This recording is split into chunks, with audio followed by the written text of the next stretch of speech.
Ok, donc même que question que pour les autres, j'aimerais déjà que tu te présentes et que tu m'en dises un petit peu plus sur ton passé martial et surtout autour du système. Je m'appelle Dominique Perrer.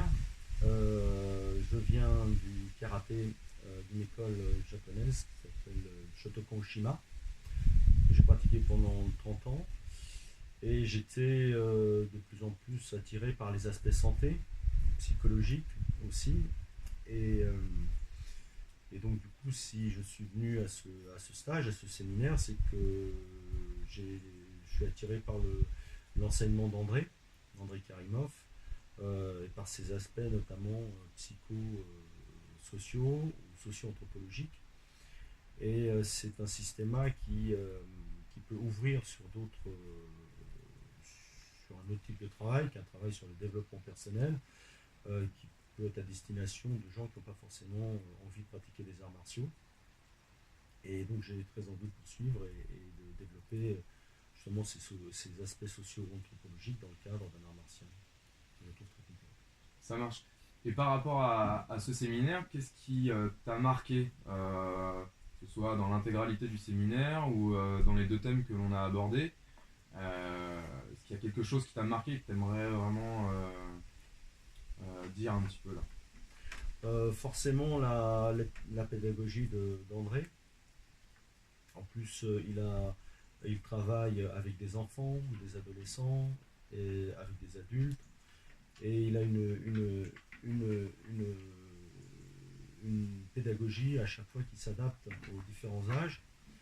Ce que j'ai aussi apprécié beaucoup, enfin ce qui m'a marqué cette semaine, c'est qu'il arrête un exercice une fois que individuellement on est en situation de réussite, et aussi collectivement quand le groupe est en situation de réussite. Et ça, j'ai trouvé ça assez remarquable.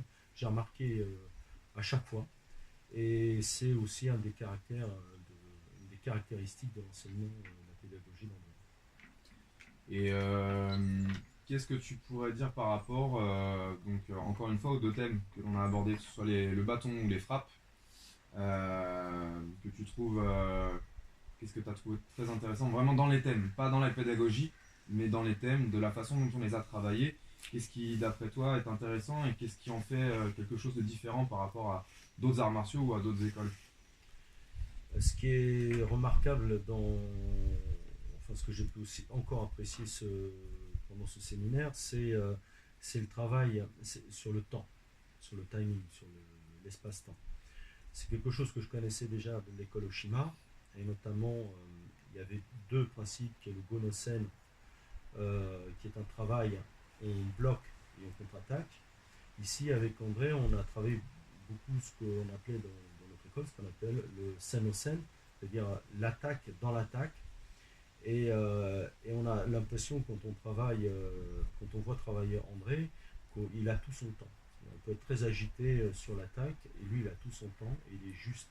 Et il est juste parce qu'il est dans le rythme, il est dans le timing. Ce que les Japonais appellent aussi le ma, qui englobe une notion d'espace-temps et de rythme. Et ça, c'est vraiment très particulier. Je l'ai retrouvé ailleurs. Je n'ai pas retrouvé ailleurs. Pardon. Ça marche. Bah, écoute, merci à toi. Merci.